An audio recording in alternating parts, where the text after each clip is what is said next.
Good morning, Internet. John Huldt here. Again, well, I don't know if it's morning when you're watching this, but it certainly is morning when I'm recording this. So today I'm going to go over the CAGED system, why it's awesome, and why you need to learn it. The CAGED system stands for C-A-G-E-D, CAGED, get it? And originally it was an idea of how the major scale pattern forms over the chords, like for a C.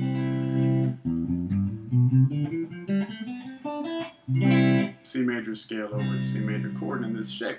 And that's cool and all, and you should learn. However, what I found a lot more use for is how we can use these 5 different chord shapes, being C, A, G, E, and D, to play the same chord in many different places. Something I often ask my students is, play me a C chord, and they can usually do this one, and this one, and sometimes this one.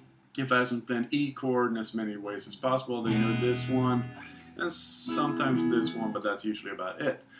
So, if you can play these chords, C, A, G, E, and D, you can actually play all these chords in many, many different ways, and it opens up the fretboard something incredibly. So once you get good at this, this whole thing just opens up way, way more than it has before. So I'm going to explain to you how it works and how you do it. Most people who have played for more than a couple of months, they've learned the C, A, G, E, and D. And here's the cool thing. You can make any of these shapes into any chord that you want. With a little bit of know-how. The first thing we got to do is we got to locate the root of every chord. By root, I mean in a C major, the root note is C. In a E major, the root note is E, and so on. So we gotta find the lowest root for each chord.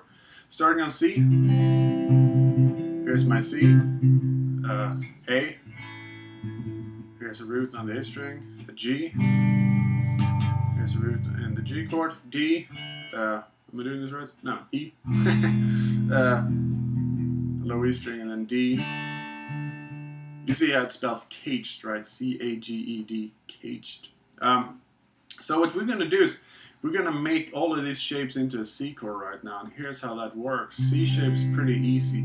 Then what I want to do is when I take the A shape, mind you, this is only an A chord if I play it here. If I move my fingers up, it's not an A anymore. It's not an A anymore. It's not an A anymore. So it's only an A when it's played, when it's played here. So what I'm going to do is I'm going to try to make the A shape into a C chord. And to do that, remember what we said about having the roots on the A strings. I got to make this root into a C and play the exact same shape. So if we look at how the chord is located compared to the notes we're fretting, we have the open string, then there's one fret where nothing happens, and then we have these 3 on the same. I'm sure you know how to play an A chord on the same fret. So what I'm going to do is I'm going to make sure my index finger is free, play the exact same notes, just different fingers. Then I move this up to the 5th fret, bar, bar chords, I have to learn them. Bar on the 3rd fret. Here, that's the same. Sounds kind of the same, right? So what I'm doing is I'm playing the A shape of a C major chord. So let that sink in for a second. Here's the C shape, here's the A shape. The chord stays the same because we have the exact same notes, just a different way of playing it. So now we have 2 ways of playing C major. After C, A, G happens, and what we had with G, we had the root on the low E string, right? So following the same rationale, we got to make this into a C. C on the E string would be the 8th fret. Okay, so how do I play G? Well, I guess we can just do this.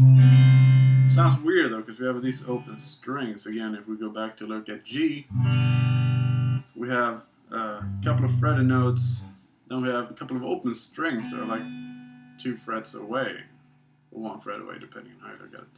So I gotta play my G shape up here on C, but I also got a bar. These guys on the 5th fret. See how it sounds exactly like?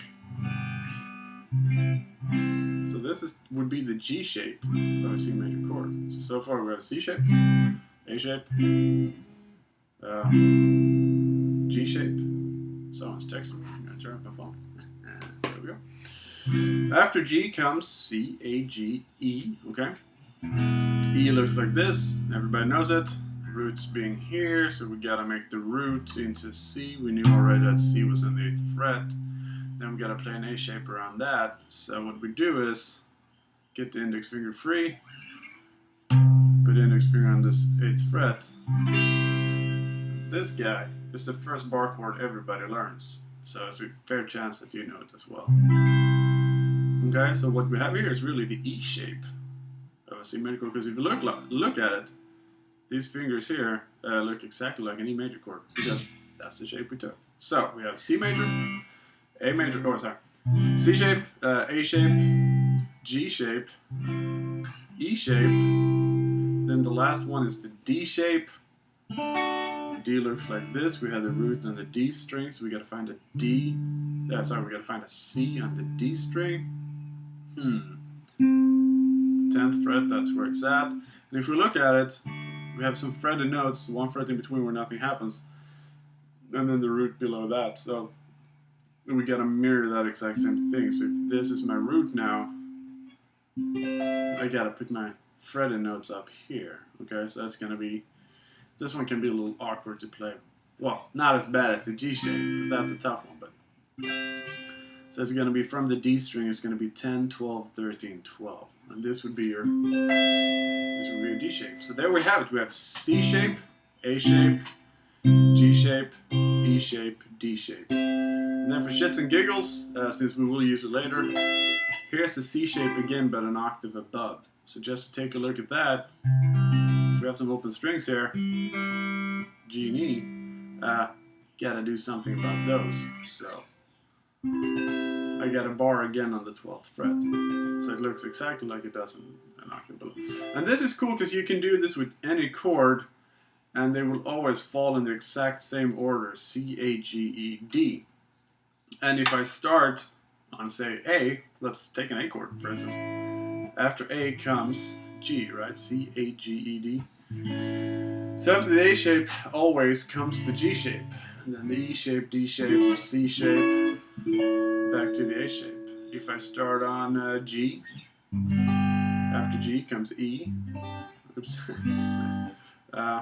comes D, comes C, comes A, comes G. So they always follow in the exact same order. And it's a really, really good thing to learn these like the back of your freaking hand, because the infinite uses for it. Another good thing to be aware of, or to make it easier to make these transitions, is that every chord or every shape overlaps into the next. And here's the golden rule. What's the highest fret in the previous shape will be the lowest in the next one. And what I mean by that is, if I go from C shape to the A shape, the highest fret, not necessarily the highest note, but the highest fret, like here would be 3rd fret, becomes the lowest fret in the next shape. 3rd fret is not the lowest. Highest fret here would be the 5th fret for these three guys. When I go to the G shape, it's now the lowest fret. Highest fret here would be the 8th fret. Going into the E shape, it's now the lowest fret. From here, highest fret being the 10th fret becomes the lowest fret in D shape. And from here, and so on. Another good thing is to see where all the common notes are, because there's common notes. Because of this, you know, the lowest fret becomes the highest fret. The highest fret becomes the lowest fret, I mean.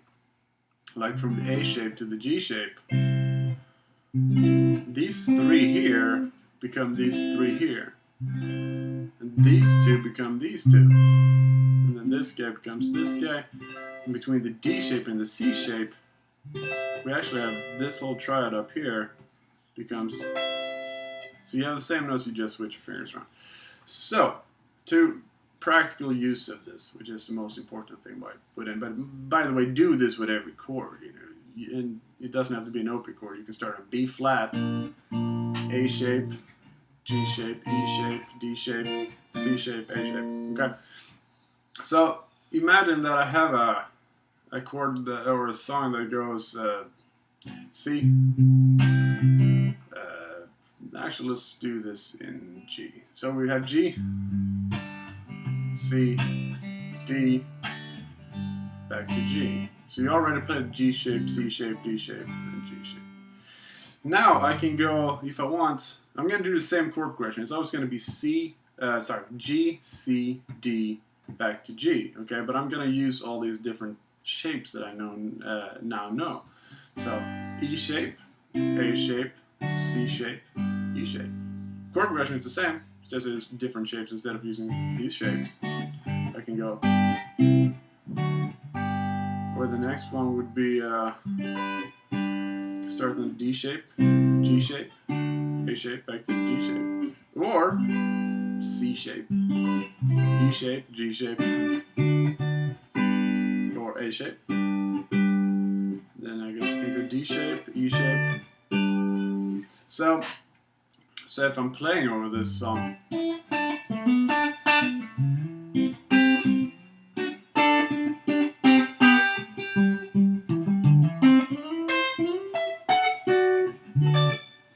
once I start to get good at this, I see all these shapes everywhere. So when I look at my chart, or I know the song is a G, I don't just see this G anymore. I see all these G's everywhere on the neck, and I can pick any one of them that I want. You can start making cool little. See if I have a guitar pick around here. Imagine that. I don't have a guitar pick. Oh, this one. It's hiding under my computer. I can use any of them. I can interchange them as I want, and you can come up with really cool parts and little riffs and stuff like that. And say if I were to solo over this, a lot of guitar players, especially when they're newer at the whole soloing thing, like we learn a pattern, which is this one, and then we kind of do that. And it works, but it might not sound all that great always. By knowing this and where to find all my chords everywhere,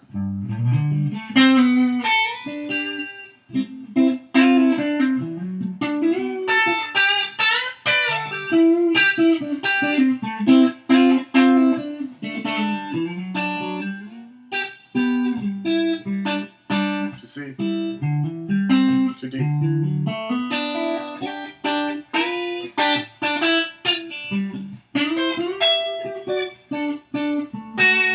You can hear the chord changes, right? As opposed to if I'm just like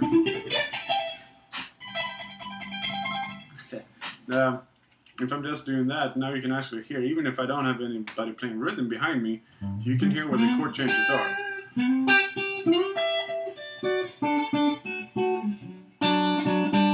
G to C to D